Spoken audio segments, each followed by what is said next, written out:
Hello， 朋友们，不知道平时大家在网上购买衣服的时候，是不是经常遇到买回来的衣服不合身，又或者衣服收到以后上身效果跟自己预期的很不一样？我个人之前呢也是踩过不少这样子的坑，但后来呢，我发现了一个可以帮我避坑的神器以后呢，就大大的减少了我这种踩坑的几率。那在跟大家揭晓这个避坑神器是什么之前，我想先了解一下大家平日里网购衣服的时候，是不是只凭着自己日常所穿的那个号码而去下单的呢？如果是的话，请在评论区里敲一。我只想说，朋友们，你并不孤单。我过去呢也是经常这么做的，所以呢，经常就掉入了这些买回来衣服不合身的这种坑里。那今天呢，想跟大家分享的这个避坑神器就是我们的尺码表。今天呢，我会以上衣为案例，跟大家分享如何去利用这个尺码表帮我们去避一些坑。另外呢，还会跟大家分享2个建图的技巧。所以呢，如果能看完并且掌握这期分享内容的朋友呢，我相信在你日后网上购买衣服这条路上呢，也能少走很多弯路。一般网站上常见的尺码表有2种，一种是给出的是我们的 body measurement， 就是我们身体的一个尺寸；另外一个呢就是 garment measurement， 也就是衣服的尺寸。有的网站呢会2种都给，譬如优衣库这些。在我们参考衣服的尺寸之前呢，我们首先要知道的是我们自己身材的尺寸，这样结合2者呢，我们就可以做出一个很好的判断了。首先我们看的是肩宽。不知道大家之前买衣服的时候有没有试过以下的这2种情况呢？我们左边呢是因为买到的衣服的肩宽呢比我们自己身体的肩宽更窄，而右边呢是因为我们买到比我们合适肩宽更宽的衣服。下面我们来看一下这个尺寸在身体上是怎么量的。我们首先要去找到的是我们的肩点。如果不知道的朋友们呢，可以把你的手举起来，然后你会摸到这里有一个凹进去的地方，这个就是我们的肩点。这个肩点呢，我们是从后面量起，在一边的肩点，然后拉到我们的后颈中。后颈中的位置呢，大概是在我们后面脖子这个凸出来这个地方，这个骨节。然后呢，再绕到我们另一边的这个肩点，然后得到的这个尺寸呢，就是我们的肩宽。那在衣服上呢，这个就更加直接，它就是我们衣服这个袖笼的肩缝边的一边量到另外一边。衣服肩宽如果比身体肩宽要窄的话呢，就会出现刚才我们看到左图的情况一样，它会很局限我们的手臂的运动，而且整个人呢也会觉得很拘束。但是如果过宽的话，特别是像我一样有着6肩或者肩宽很窄的朋友呢，衣服上身以后呢，可能会显得很拖沓，撑不起这件衣服。我们来看看下面这张图，如果你跟我一样呢，有着一样的肩窄的问题，那么你觉得下面哪一件衣服会更适合我们的肩线呢？那在确认肩宽以后呢，我们来看一下胸围。那我们先来了解一下胸围是怎么量的。胸围在我们身上呢，就是指我们胸部最宽的地方，我们可以拿卷尺围一圈，那么得到的这个尺寸呢，就是我们的胸围尺寸。那对应的在衣服上我们需要找的尺寸，就是通常他们可能会给出的是一个身宽，又或者说胸宽，就是 body width 或 chest width。那如果得到的词是一个 width 的话呢，我们记住我们需要乘以2，再可以来对比我们的胸围。我们在挑选这种无弹性又或者非常低弹性的上衣时，我们记住衣服对比我们的胸围这整个维度的这个差额起码要是在10厘米以上，也就是说我们的胸宽乘以2，这个尺寸比我们胸围的尺寸要大出一个10厘米的差额。10厘米呢，只是一个比较修身的一个款式所需要的一个活动空间的量。那同样道理，如果我们想要去找那种宽松一点，就穿起来更些舒服，更多活动空间，那么这个数字可能就比10厘米还要大一点。如果呢，我们挑选的是一些非常高弹性的一些上衣的话呢，那么这个尺寸就这个差额呢，可以是在这个10厘米以下。那除了肩宽和胸宽以外呢，还有一个尺寸，如果我们买错了，也是挺烦恼的，就是我们的袖长。那么袖长一般有2种量法，一种呢是从我们的后颈中开始量起，那另外一种呢是从我们的这个肩点开始量起。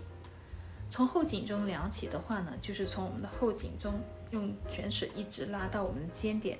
然后呢再弯着我们的手肘，然后一路量到我们这个手腕骨头这个突出的位置。那如果是从我们的肩点开始量起呢，就是我们的肩点，然后弯着手肘，然后一直量到我们的手腕骨头突出的地方。那袖长在衣服上面呢，也是有2种量法，对应我们从后颈中量起的尺寸，我们找的是从我们的后领中，后领中也就是说我们领部的这个缝线中间的地方，从那里开始一直直线拉到我们的袖口中间的地方。那另一种袖长的尺寸呢，所对应的就是我们刚才说到的从肩点量起的袖长。那在衣服上呢，这个肩点呢，也就是相当于我们在袖笼的最高点。那我本身呢是更偏向于去参考这个从后领中量起的袖长，因为假想我们在看的是一件落肩设计的上衣，这个肩宽本身就是比我们身体的肩宽要宽出很多。那么所以在我们判断整个袖长是否合适的时候，如果商家给出的只是从肩点开始量起的话，其实你是很难去做这个判断的。如果我们碰上网站上真的就给出从肩点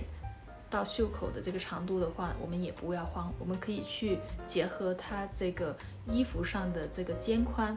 减去1半，再接上我们的这个从肩点量的袖长呢，帮助我们去对比也是可以的。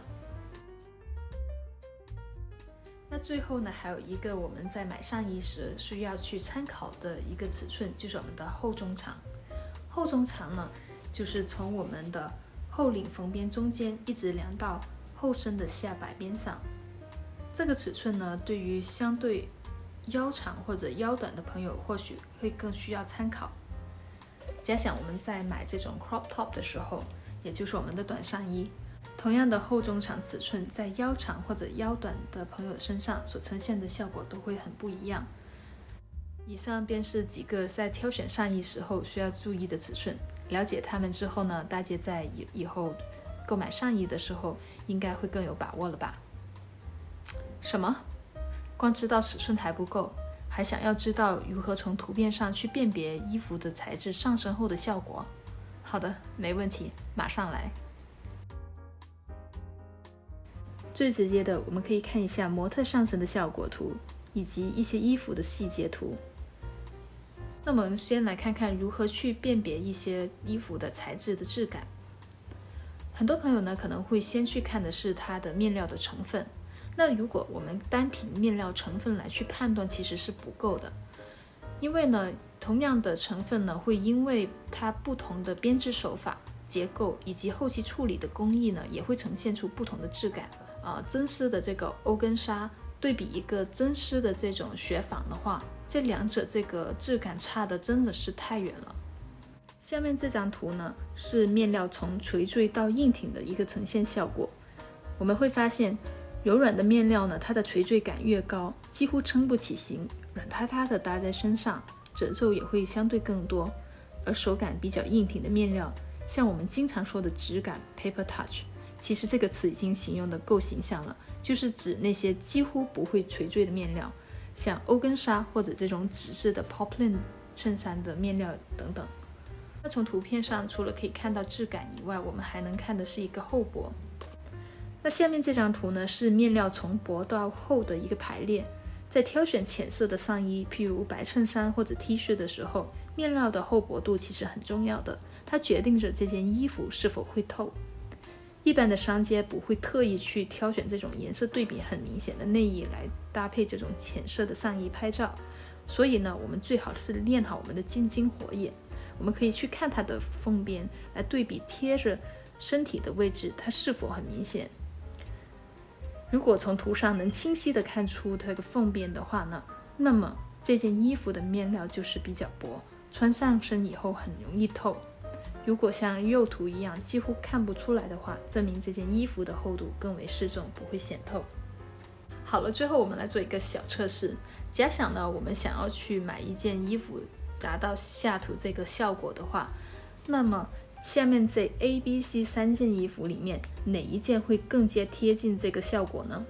欢迎大家把自己的想法和答案发到评论区里，而我稍后呢也会把正确的答案公布在留言区里。那今天跟大家分享的这些工具和技巧，希望在日后大家在网购买上衣的时候，能少走一些弯路和避开一些坑。那喜欢这期的内容朋友呢，千万别忘了给我点赞和转发。